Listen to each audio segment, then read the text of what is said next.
Good morning students. आज के lecture में हम यूनरी माइनस ऑपरेटर को ओवरलोड करना सीखेंगे। आप सभी जानते हैं कि unary minus operator given object की वैल्यूज को नेगेटिव बनाने के लिए यूज किया जाता है। अभी तक आपने यूनरी माइनस ऑपरेटर का use mostly built in data types के साथ किया है। फॉर एग्जाम्पल, अगर हम एक इंटीजर वेरिएबल n डिक्लेयर करते हैं तब हम n इंटीजर वेरिएबल की वैल्यू को नेगेटिव बनाने के लिए n वेरिएबल से पहले यूनरी माइनस ऑपरेटर का सिंबल यूज करते हैं। हम सिंपली राइट करते हैं -n। आज के लेक्चर में हम पॉइंट ऑब्जेक्ट की वैल्यू को नेगेटिव बनाने के लिए यूनरी माइनस ऑपरेटर का यूज करेंगे। आप सभी जानते हैं कि पॉइंट ऑब्जेक्ट के 3 कोऑर्डिनेट्स होते हैं। फर्स्ट कोऑर्डिनेट होता है x कोऑर्डिनेट, सेकंड कोऑर्डिनेट होता है y कोऑर्डिनेट, थर्ड कोऑर्डिनेट होता है z कोऑर्डिनेट। इसीलिए आज के लेक्चर में हम एक user defined class point create करेंगे जिसमें हम 3 एट्रीब्यूट डिक्लेयर करेंगे x, y एंड z।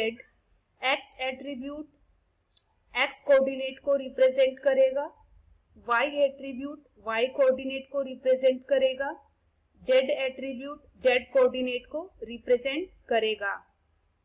जैसे हमने यहाँ पर एक इंटीजर वेरिएबल की वैल्यू को नेगेटिव बनाने के लिए वेरिएबल के नेम से पहले जस्ट यूनरी माइनस ऑपरेटर का यूज किया है, सेम वे में हम मेन फंक्शन में पॉइंट ऑब्जेक्ट की वैल्यू को नेगेटिव बनाने के लिए मींस पॉइंट ऑब्जेक्ट के तीनों कोऑर्डिनेट्स की वैल्यू को नेगेटिव बनाने के लिए हम पॉइंट ऑब्जेक्ट के नेम से पहले यूनरी माइनस ऑपरेटर का यूज करेंगे।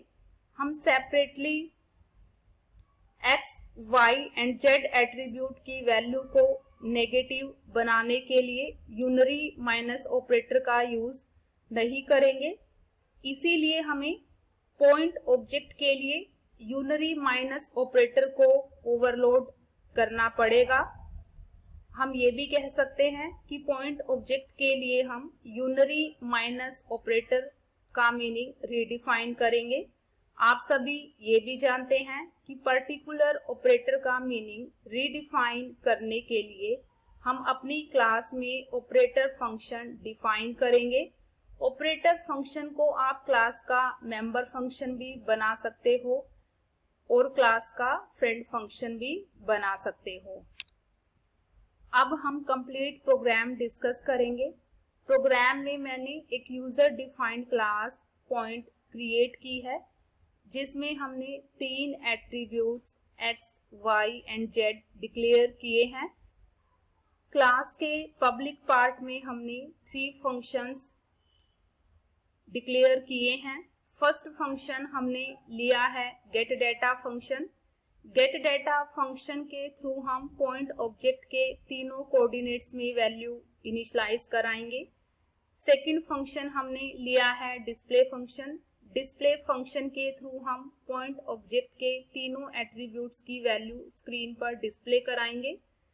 थर्ड फंक्शन हमने लिया है ऑपरेटर फंक्शन।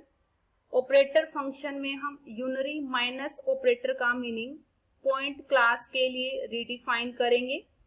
ऑपरेटर फंक्शन को हमने क्लास का मेंबर फंक्शन डिक्लेयर किया है,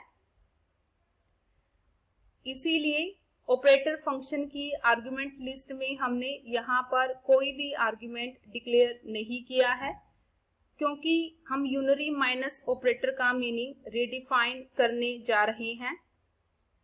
हमने क्लास के अंदर जस्ट फंक्शंस को डिक्लेयर किया है, इसीलिए जब हम क्लास से बाहर फंक्शंस को डिफाइन करेंगे तब हम फंक्शंस के हेडर में क्लास का नेम यूज करेंगे। गेट डाटा फंक्शन में हमने 3 आर्ग्यूमेंट्स डिक्लेयर किए हैं a, b and c। a, b and c argument की जो value user gate data function को पास करेगा उसको हम x, y and z attribute में रिस्पेक्टिवली स्टोर करवा देंगे with the help of assignment statement. Display function में हमने सी आउट स्टेटमेंट का यूज करके x, y and z attribute की वैल्यू स्क्रीन पर डिस्प्ले कराई है।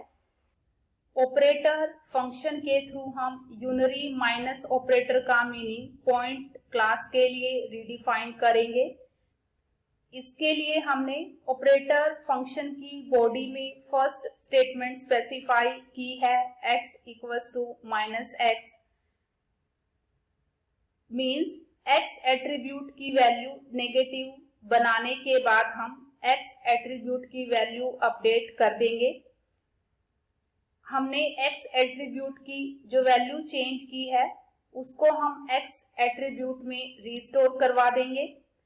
सेम वे में हम y एंड z एट्रीब्यूट की वैल्यू नेगेटिव बनाने के बाद y एंड z एट्रीब्यूट में अपडेट कर देंगे। मेन फंक्शन की बॉडी में हमने पॉइंट क्लास का एक वेरिएबल p डिक्लेयर किया है। मेन फंक्शन की बॉडी में हमने 3 इंटीजर टाइप के वेरिएबल्स डिक्लेयर किए a, b and c। Main function की बॉडी में हम सी आउट स्टेटमेंट का यूज करके यूजर को मैसेज कन्वे करेंगे कि वो पॉइंट ऑब्जेक्ट के कोऑर्डिनेट्स एंटर करे। यूजर जो भी 3 वैल्यूज एंटर करेगा उसको हम सी इन स्टेटमेंट का यूज करके variable a, b and c में स्टोर करवा लेंगे। Variable a, b and c की वैल्यू हम गेट डेटा फंक्शन के थ्रू p ऑब्जेक्ट के एट्रीब्यूट्स में स्टोर करवा देंगे। इसीलिए हम p ऑब्जेक्ट के साथ गेट डेटा फंक्शन को कॉल करेंगे and a, b and c variable की value as a parameter get data function को पास कर देंगे। अब हम p ऑब्जेक्ट के तीनों एट्रीब्यूट्स की वैल्यू को नेगेटिव बनाने के लिए p ऑब्जेक्ट से पहले यूनरी माइनस ऑपरेटर यूज करेंगे। हम स्टेटमेंट राइट करेंगे -p।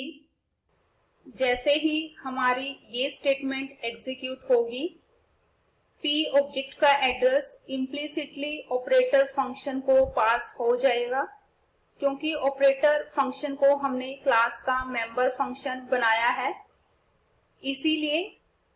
इसीलिए इन्वोकिंग ऑब्जेक्ट को हमें as a argument operator function को पास करने की जरूरत नहीं है। इसीलिए हमने ऑपरेटर फंक्शन की आर्गुमेंट लिस्ट में कोई भी आर्गुमेंट डिक्लेयर नहीं किया है। हम सभी ये भी जानते हैं कि क्लास के मेंबर फंक्शन में हम क्लास के एट्रीब्यूट्स को डायरेक्टली एक्सेस कर सकते हैं।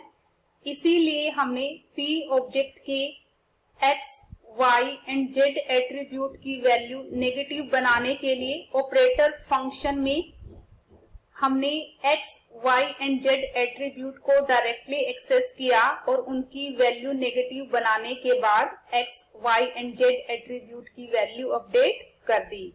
यहाँ पर x, y and z attribute p object को बिलोंग करता है, क्योंकि हमने ऑपरेटर को p ऑब्जेक्ट के साथ यूज किया है। यहाँ पर इन्वोकिंग ऑब्जेक्ट है p, इसीलिए यहाँ पर x, y and z p object को बिलोंग करता है। अब p ऑब्जेक्ट में जो चेंज हमने किया है उसको स्क्रीन पर दिखाने के लिए हम p ऑब्जेक्ट के साथ डिस्प्ले फंक्शन कॉल करेंगे। इसीलिए हम स्टेटमेंट राइट करेंगे p डॉट डिस्प्ले। जब आप इस प्रोग्राम को टाइप करके रन करोगे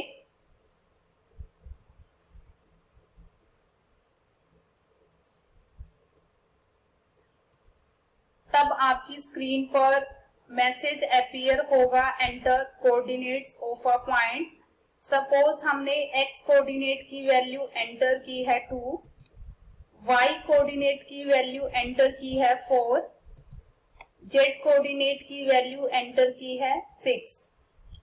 इसके बाद जब हम एंटर की प्रेस करेंगे हमारी स्क्रीन पर पॉइंट ऑब्जेक्ट के नेगेटिव कोऑर्डिनेट्स की वैल्यू डिस्प्ले होगी -2, -4 and -6। Thank you so much.